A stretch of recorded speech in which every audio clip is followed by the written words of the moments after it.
अस्सलाम वालेकुम। हम लोग बात करने जा रहे हैं फ़ोटो मैकेनिज़्म ऑफ फ़ोटोसिंथेसिस की। हमें पता है कि फ़ोटोसिंथेसिस एक ऐसा प्रोसेस होता है जिसके ज़रिए जो प्लांट्स हैं जो कि ऑटोट्रॉफिक है यानी कि अपना फूड खुद बनाते हैं, वो इस प्रोसेस के ज़रिए लाइट एनर्जी यानी कि जो सनलाइट है उसे यूज़ करके अपना फूड बनाते हैं ताकि वो एक लाइफ मतलब वो ज़िंदा रह सकें। ठीक है, तो अब फोटोसिंथेसिस को भी हमने फर्दर दो प्रोसेसेस में डिवाइड किया है। सबसे पहले हमारे पास लाइट डिपेंडेंट फेस होता है जिसको हम लाइट रिएक्शन भी कहते हैं, और एक हमारे पास लाइट इंडिपेंडेंट फेस होता है जिसे हम डार्क रिएक्शन कहते हैं। अब हमारे पास जो फर्स्ट फेस है लाइट डिपेंडेंट फेस, ये लाइट रिएक्शन, ये हमारे पास मतलब कहाँ पे परफॉर्म हो रहा होता है? ये हमारे पास हो रहा होता है क्लोरोप्लास्ट के अंदर। तो क्लोरोप्लास्ट के थाइलाकॉइड मेम्ब्रेन्स के अंदर हमें पता है कि थाइलाकॉइड मेम्ब्रेन्स जो होते हैं वो ग्रेना जो है, ग्रेना उसके स्टैक्स होते हैं। ठीक है, और इनकी मेम्ब्रेन्स के अंदर हमारे पास लाइट रिएक्शन हो रहा होता है। अब इसमें क्या होता है कि लाइट एनर्जी जो है जो सनलाइट से सन से आती है वो यूज़ होती है एटीपी और एनएडीपीएच को बनाने में, और वाटर और ऑक्सीजन जो है वो आउटपुट और इनपुट होते हैं। वाटर हमारे पास इनपुट होता है और ऑक्सीजन जो है वो आउटपुट होता है। इसके बाद हम लोग बात करने जा रहे हैं डार्क रिएक्शन की। डार्क रिएक्शन हमारे पास एक लाइट इंडिपेंडेंट फेस होता है। हमें इसके नेम से लग रहा होगा कि शायद ये नाइट टाइम पे होता है, लेकिन ऐसी बात नहीं है, क्योंकि ये जो प्रोसेस है, ये जो लाइट रिएक्शन के प्रोडक्ट्स हैं उनको एज अ रिएक्टेंट यूज़ करता है। ठीक है, एज अ इनपुट यूज़ करता है।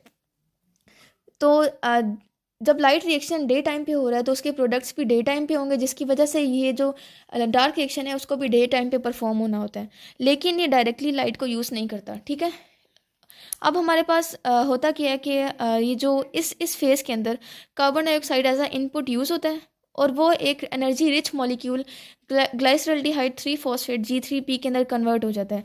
और ये इस डार्क रिएक्शन जिसको हम कैल्विन साइकिल या लाइट इंडिपेंडेंट रिएक्शन कहते हैं, वो उसका अल्टीमेट आउटपुट है। और जो एटीपी होते हैं वो हमारे पास हाइड्रोलाइज्ड हो जाता है। ठीक है, मतलब वो ब्रेक डाउन हो जाता है एडीपी और इनऑर्गेनिक फॉस्फेट में। ठीक है, और इसकी जो एनर्जी है वो इनकॉर्पोरेट होती है इस फेस के अंदर, और हमारे पास अल्टीमेट जो है हमारे पास फॉर्मेशन होती है G3P की, और जो बहुत ज़्यादा एनर्जी रिच मॉलिक्यूल होता है। इसके अलावा हम लोग बात करेंगे अब के लाइट रिएक्शन या लाइट डिपेंडेंट फेज़ की डिटेल में। लाइट डिपेंडेंट फेज़ के सबसे पहले स्टेप्स में आपको बता दूं कि सबसे पहले होता है एब्जॉर्प्शन ऑफ लाइट होती है। उसके अलावा हमारे पास एक्साइटेशन होती है इलेक्ट्रॉन्स की। उसके बाद इलेक्ट्रॉन्स का फ्लो होता है इलेक्ट्रॉन ट्रांसपोर्ट चेन के थ्रू। और उसके अलावा हमारे पास केमियोस्मोटिक सिंथेसिस होती है एटीपी की। और फाइनली हमारे पास रिडक्शन होती है एनएडीपी की एनएडीपीएच में। ये जो सारा प्रोसेस है जिसमें एटीपी की फॉर्मेशन होती है, इसे हम फोटोफॉस्फोराइलेशन कहते हैं। सबसे पहले हमारे पास लाइट रिएक्शन के भी आगे फर्दर दो टाइप्स हैं, यानी कि जो हमारे पास प्रोडक्शन ऑफ एटीपी है फोटोफॉस्फोराइलेशन, उसकी भी दो टाइप्स हैं, cyclic phosphorylation and non cyclic phosphorylation. Cyclic phosphorylation के नेम से हमें पता चल रहा है कि एक साइकिल कंप्लीट हो रहा है, यानी कि इलेक्ट्रॉन जो हैं वो जो फोटो सिस्टम से एक्साइट करते हैं वो दोबारा फोटो सिस्टम में एनर्जी लूज करने के बाद वापस आ जाते हैं। लेकिन नॉन साइक्लिक फॉस्फोराइलेशन में ऐसा नहीं होता, क्योंकि इलेक्ट्रॉन एक्साइट करने के बाद जब उनकी एनर्जी कम हो जाती है तो वो एक न्यू मॉलिक्यूल में कन्वर्ट हो जाते हैं। नॉन साइक्लिक फोटोफॉस्फोराइलेशन जो है ये हमारे पास हायर प्लांट्स में होता है, कॉम्प्लेक्स प्लांट्स में, और ये हमारे पास रूटीन में होता है, यानी कि डेली होता है। और इस प्रोसेस में हम दोनों सिस्टम्स को यूज़ करते हैं, फोटो सिस्टम 1 और फोटो सिस्टम 2 दोनों को। और दो इलेक्ट्रॉन ट्रांसपोर्ट चेन हमारे पास जो है वो इन्वॉल्व होती हैं। जब हमारे पास अब इसका स्टार्टिंग कहाँ से होती है कि जब दो फोटोन्स हैं वो फोटो सिस्टम 2 के एंटीना कॉम्प्लेक्स पे स्ट्राइक करते हैं, और जो दो इलेक्ट्रॉन्स हैं वो एक्साइट हो जाते हैं, और वो क्या करते हैं कि एक्साइट होने के बाद एक इलेक्ट्रॉन ट्रांसपोर्ट चेन से मूव करते हैं। और मूव करने के बाद क्या करते हैं कि मतलब डिफरेंट वो आगे से प्राइमरी उसके बाद जब वो इलेक्ट्रॉन ट्रांसपोर्ट चेन से मूव करते हैं और एक्साइट करते हैं, तो सबसे पहले वो उसको कौन लेता है? Primary electron acceptor. यानी कि उसके नेम से हमें पता चल रहा है कि वो इलेक्ट्रॉन को एक्सेप्ट करता है, प्राइमरी इलेक्ट्रॉन एक्सेप्टर। जब वो प्राइमरी इलेक्ट्रॉन एक्सेप्टर जो उन्हें एक्सेप्ट कर लेता है तो फोटो सिस्टम 2 में दो होल्स बन जाते हैं, इलेक्ट्रॉन होल्स, यानी कि दो इलेक्ट्रॉन्स जो हैं वो कम हो जाते हैं। और हम जब ये दो इलेक्ट्रॉन्स कम हो जाते हैं तो क्या होता है कि जो क्लोरोफिल है फोटो सिस्टम जो क्लोरोफिल है फोटो सिस्टम के अंदर, वो एक स्ट्रॉन्ग ऑक्सीडाइजिंग एजेंट बन जाता है इन दो इलेक्ट्रॉन के लूज होने से। उसके बाद सेकंड स्टेप हमारे पास होता है फोटोलाइसिस ऑफ वाटर। फोटोलाइसिस हमें पता है कि ब्रेक डाउन होती है वाटर की, और ये जो इलेक्ट्रॉन के दो होल्स होते हैं इनको फिल होना भी ज़रूरी होता है। तो होता क्या है कि जब वाटर जो है वो जो क्लोरोफिल है ऑक्सीडाइज स्टेट में उसके साथ रिएक्ट करता है, तो वो क्या करता है कि ब्रेक डाउन हो जाता है हाइड्रोजन आइंस में, इलेक्ट्रॉन्स में और ऑक्सीजन में। हमें पता है कि वाटर के दो कंपोनेंट्स होते हैं, हाइड्रोजन और ऑक्सीजन, और साथ में हमारे पास दो इलेक्ट्रॉन्स भी रिलीज होते हैं। और ये जो ब्रेक डाउन होती है ये हमारे पास होती है इन द प्रेजेंस ऑफ लाइट, जिसकी वजह से हम इसे फोटोलाइसिस ऑफ वाटर कहते हैं। Break down photolysis is called the break down in the presence of light. Photo से हमें पता, फोटो मीन्स लाइट, इससे हमें पता चल रहा है कि ये लाइट की प्रेजेंस में हो रही है। उसके अलावा हमारे पास ये जो दो इलेक्ट्रॉन हमें पता है कि इस रिएक्शन के according H2O is broken down into two hydrogen and two electrons and half of oxygen. ये जो दो इलेक्ट्रॉन्स हमारे पास प्रोड्यूस हुए हैं, ये जो दो इलेक्ट्रॉन होल्स हमारे पास एक्साइटेड इलेक्ट्रॉन्स ने बनाए थे, ये उस होल्स को फिल कर देंगे। उसके बाद हमारे पास नेक्स्ट स्टेप होता है कि अब हम इलेक्ट्रॉन्स की बात करेंगे कि इलेक्ट्रॉन जो है एक्साइट करने के बाद प्राइमरी इलेक्ट्रॉन एक्सेप्टर के पास जाने के बाद गए कहाँ। अब होता क्या है कि फोटो सिस्टम 2 से जब वो जो है प्राइमरी इलेक्ट्रॉन एक्सेप्टर के ज़रिए वो फोटो सिस्टम 1 की तरफ चले जाते हैं।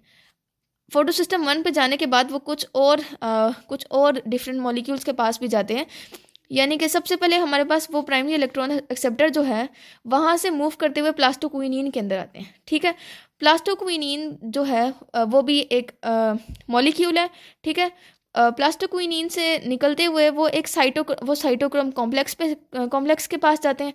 ठीक है, दो साइटोक्रोम कॉम्प्लेक्स होते हैं, एक साइटोक्रोम B6 और एक साइटोक्रोम F। ठीक है, अब साइटोक्रोम कॉम्प्लेक्स हमने अभी ऊपर बात की कि इलेक्ट्रॉन उनके पास जा रहे हैं और वो उन्हें as a electron carrier work कर रहे हैं, लेकिन इलेक्ट्रॉन कैरियर होने के साथ साथ वो एज अ प्रोटॉन पंप भी वर्क करते हैं। ठीक है, इलेक्ट्रॉन फ्लो जब उसके जब इलेक्ट्रॉन फ्लो होता है साइटोक्रोम कॉम्प्लेक्स के मतलब उसकी मदद से, तो होता क्या है कि वो उसको एक्टिवेट करता है, स्टिमुलेट करता है कि वो जो प्रोटॉन्स हैं उनको पंप करे स्ट्रोमा से थाइलाकॉइड इनर स्पेस के अंदर। ठीक है, ये जो रिएक्शन है ये हमारे पास थाइलाकॉइड इनर स्पेस में हो रहा है और जो हमारे पास प्रोटॉन्स हैं वो स्ट्रोमा में प्रेजेंट है। ठीक है, तो जब इलेक्ट्रॉन मूव करते हैं साइटोक्रोम कॉम्प्लेक्स से, तो वो बाहर से स्ट्रोमा के अंदर से प्रोटॉन को निकाल के साइटोक्रोम जो है वो उनको इनर थाइलाकॉइड इनर स्पेस में ले आता है। और इसके मतलब इन दिस वे जो एनर्जी है फ्लोइंग इलेक्ट्रॉन्स की वो ट्रांसफॉर्म हो जाती है, चेंज हो जाती है एक प्रोटॉन ग्रेडियंट में। प्रोटॉन ग्रेडियंट मतलब बहुत सारे प्रोटॉन प्रेजेंट होते हैं, मतलब एक प्रोटॉन्स की जो है पूरी असेंबली थाइलाकॉइड इनर स्पेस के अंदर। ठीक है, और ये जो प्रोटॉन ग्रेडियंट है ये जब ये एक्टिवेट हो जाता है तो ये इनकी एक्टिवेशन के साथ साथ एक इंजाइम को भी एक मैसेज मिलता है कि वो भी एक्टिवेट हो जाए। तो इंजाइम अब वो कौन सा होता है जो एक्टिवेट होता है प्रोटॉन ग्रेडियंट की वजह से, वो होता है एटीपी सिंथेज इंजाइम। ठीक है, ये जो है ये जो एटीपी सिंथेज एंजाइम है ये इलेक्ट्रॉन्स को स्ट्रोमा में वापस भेज देता है और ये एक ऐसा रिएक्शन कैटेलाइज करता है जिनमें जो एडीपी और इनऑर्गेनिक फॉस्फेट है वो मिलकर एटीपी बनाए। क्योंकि हमारा मकसद तो यही है ना कि हमने एटीपी बनाना है, फोटोफॉस्फोराइलेशन करानी है। इस होल प्रोसेस का नाम ही नॉन साइक्लिक फोटोफॉस्फोराइलेशन है। तो एटीपी सिंथेज ये करता है कि प्रोटॉन्स को वापस भेज देता है स्ट्रोमा के अंदर और एडीपी और फॉस्फेट ग्रुप को इनऑर्गेनिक फॉस्फेट को कंबाइन करवाता है और एक ऐसा रिएक्शन कैटेलाइज करता है जिसके ज़रिए एटीपी प्रोड्यूस होता है। फोटोफॉस्फोराइलेशन इस प्रोसेस को हम कहते हैं, एटीपी के सिंथेसिस को हम कहते हैं फोटोफॉस्फोराइलेशन। अब हमने तो सिर्फ अभी ये बात की कि एटीपी को बनने के प्रोसेस को हम क्या कहते हैं। अब मैं आपको अब आपको बताते हैं कि ये जो होल प्रोसेस है, यानी कि जितने भी ये स्टेप्स हमने पीछे पढ़े हैं कि एब्जॉर्प्शन हुई लाइट की, फोटोलाइसिस हुआ, इलेक्ट्रॉन की फ़्लो हुई इलेक्ट्रॉन ट्रांसपोर्ट चेन के थ्रू, उसके अलावा प्रोटॉन का वापस पंप होना एटीपी सिंथेस जो है उसने किया था। तो इस पूरे प्रोसेस को हम कहते हैं केमियोस्मोसिस। ठीक है, इस पूरे मैकेनिज्म को हम केमियोस्मोसिस कहते हैं। लेकिन एटीपी की सिंथेसिस को स्पेसिफाई करने के लिए हम फोटोफॉस्फोराइलेशन का वर्ड यूज़ करते हैं।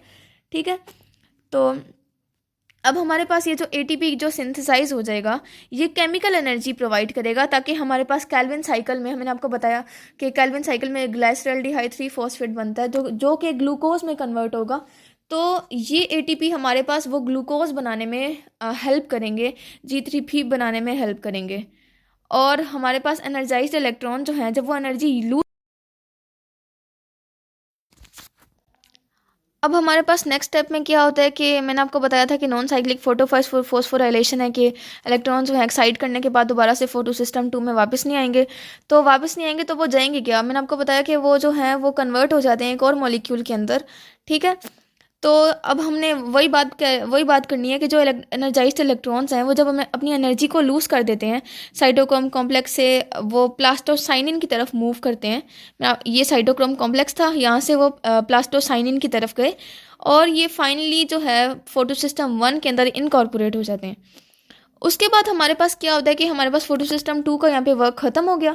अब हमारे पास फोटो सिस्टम 1 की बात करते हैं। फोटो सिस्टम 1 के अंदर भी सेम प्रोसेस होगा कि सनलाइट आएगी, ठीक है, और जो 2 फोटोन्स हैं वो एब्जॉर्ब हो जाएंगे और इलेक्ट्रॉन जो हैं वो एक्साइट होंगे और एक्साइट करते हुए वो पास करेंगे, वो दोबारा से जाएंगे फोटो सिस्टम 1 के प्राइमरी इलेक्ट्रॉन एक्सेप्टर के पास। पहले फोटो सिस्टम 2 के प्राइमरी इलेक्ट्रॉन एक्सेप्टर के पास गए थे और उसने उसको इलेक्ट्रॉन ट्रांसपोर्ट चेन के थ्रू मूव कराया था, और अब फोटो सिस्टम 1 के प्राइमरी इलेक्ट्रॉन एक्सेप्टर के पास जाएंगे। और जो होल्स होंगे ये हमारे पास उन इलेक्ट्रॉन्स की उन इलेक्ट्रॉन जो हैं वो जो इलेक्ट्रॉन्स हमारे पास आएंगे फोटो सिस्टम 2 से, ये वाले वो इनको फिल कर देंगे। इन मतलब जो होल्स बनेंगे ना इलेक्ट्रॉन एक्साइट होने के बाद, फोटो सिस्टम 1 में से जब इलेक्ट्रॉन एक्साइट होंगे तो जो होल्स बनेंगे वो फोटो सिस्टम 2 से आए हुए इलेक्ट्रॉन्स फिल कर देंगे और हमारे पास फोटो सिस्टम 1 के होल्स भी रीफिल हो जाएंगे। उसके बाद हमारे पास होता क्या है कि इलेक्ट्रॉन जो हैं फोटो सिस्टम 2 से पास ऑन करते हुए एक सेकंड इलेक्ट्रॉन ट्रांसपोर्ट चेन में आएंगे। पहले हमने एक ट्रांसपोर्ट चेन कंप्लीट की जो जिसमें से हमारे पास फोटो सिस्टम 2 से साइटोक्रोम में गए और दोबारा और फिर प्लास्टोसाइनिन और फिर फोटो सिस्टम 1 में आए। अब हम फोटो सिस्टम 2 से एक सेकंड इलेक्ट्रॉन ट्रांसपोर्ट चेन शुरू करेंगे। जब प्राइमरी इलेक्ट्रॉन एक्सेप्टर से जो फोटो सिस्टम 1 से इलेक्ट्रॉन एक्साइट होंगे वो प्राइमरी इलेक्ट्रॉन एक्सेप्टर के पास आएंगे। उसके बाद वो एक फेरिडोक्सिन जो एक आयरन कंटेनिंग प्रोटीन है उसके पास जाएंगे और फाइनली एक एंजाइम होता है NADP रिडक्टेज, ठीक है, इसको हम फ्लेवोप्रोटीन एंजाइम भी कहते हैं। ये अपने इलेक्ट्रॉन जो हैं फेरिडोक्सिन से NADP प्लस को देगा। NADP प्लस जो है कंबाइन करेगा इलेक्ट्रॉन और हाइड्रोजन के साथ और हमारे पास फाइनली NADPH बन जाएगा। ये रिड्यूस हुआ है क्योंकि हमारे पास इलेक्ट्रॉन जो हैं वो ऐड हुए हैं। तो NADPH जो है वो फाइनली रिड्यूसिंग पावर देगा सिंथेसिस ऑफ शुगर के लिए कैल्विन साइकिल के अंदर। मैंने आपको पहले भी बताया कि कैल्विन साइकिल का जो फाइनल प्रोडक्ट है G3P, उसके 6 मॉलिक्यूल्स बनेंगे जिनमें से एक मॉलिक्यूल हमारे पास ग्लूकोज बनाने में यूज़ होगा और जो बाकी 5 होंगे वो हमारे पास दोबारा से इस प्रोसेस को रीस्टार्ट करने में, यानी कि इस प्रोसेस को नहीं कैल्विन साइकिल को रीस्टार्ट करने में यूज़ होंगे। तो ये जो हमारे पास NADPH है ये रिड्यूसिंग पावर देगा सिंथेसिस ऑफ शुगर के लिए कैल्विन साइकिल के अंदर। अब इस पूरे ये जो 2 फोटो सिस्टम इस पूरे प्रोसेस में यूटिलाइज हुए हैं, इस पूरे को हम कहते हैं जी स्कीम क्यों कहते हैं? क्योंकि इसमें 2 ट्रांसपोर्ट चेन इस तरह से यूज़ हो रही हैं कि उनकी एक जिग जैग शेप आ रही है। और अब हम लोग आगे बात करेंगे कि साइक्लिक फोटोफॉस्फोराइलेशन यानी कि इलेक्ट्रॉन एक्साइट करने के बाद दोबारा से मतलब अपने स्टेट में अपने फोटो सिस्टम में वापस आ जाएंगे। अब होता क्या है कि जब NADPH की कॉन्टीन्यूसली प्रोडक्शन होती है तो हमारे पास ATP जो है वो कम होना शुरू हो जाते हैं। जब ATP कम होते हैं तो हमारे पास NADPH ज़्यादा हो जाते हैं। तो इससे ये होता है कि एक शिफ्ट हो जाता है इसके अंदर, मतलब फोटोफॉस्फोराइलेशन में शिफ्ट हो जाता है कि वो नॉन साइक्लिक से साइक्लिक में शिफ्ट हो जाती है। तब तक साइक्लिक फोटोफॉस्फोराइलेशन परफॉर्म होती है जब तक जो ATP की सप्लाई है वो मैक्सिमम ना हो जाए, यानी कि वो उतनी ना हो जाए जितनी हमें ज़रूरत है। अब इस मैकेनिज्म में हमारे पास एक फोटो सिस्टम 2 जो है वो यूटिलाइज होता है, जबकि हमारे पास नॉन साइक्लिक फोटोफॉस्फोराइलेशन में फोटो सिस्टम 1 और फोटो सिस्टम 2 दोनों यूटिलाइज होते हैं, लेकिन साइक्लिक फोटोफॉस्फोराइलेशन में फोटो सिस्टम 1 यूटिलाइज होता है। अब होता क्या है कि जब एनर्जी जो है हमारे पास रिएक्शन सेंटर में पहुँचती है फोटो सिस्टम 1 के, तो हम जिस तरह पहले पढ़ा था कि इलेक्ट्रॉन जो है वो एनर्जी एब्जॉर्ब करेंगे और वो एक्साइट हो जाएंगे, हाई एनर्जी लेवल पे वो बूस्ट अप हो जाएंगे। तो ये एक्साइटेड इलेक्ट्रॉन जो है वो प्राइमरी इलेक्ट्रॉन एक्सेप्टर के पास आएंगे। फोटो सिस्टम 1 पे हमें प्राइमरी इलेक्ट्रॉन एक्सेप्टर के नेम से लग रहा है कि इलेक्ट्रॉन को एक्सेप्ट करेगा।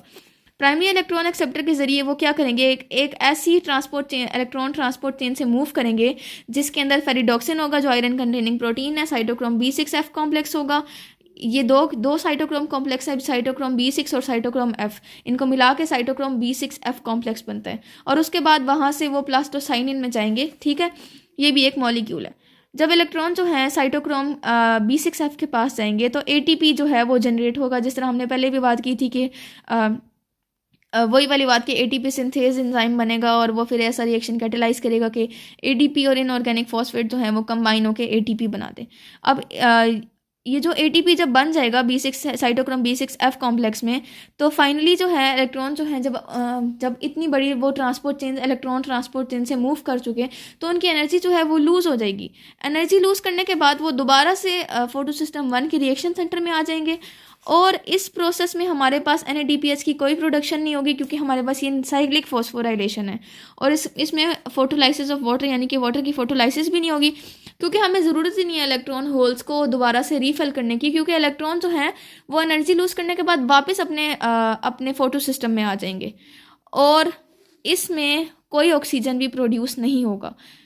तो इस पूरे प्रोसेस को हमने कहा कि नो साइक्लिक फोटोफोस्फोराइलेशन यानी कि इलेक्ट्रॉन एक्साइट होने के बाद दोबारा से अपने फोटो सिस्टम में वापस आ जाएंगे।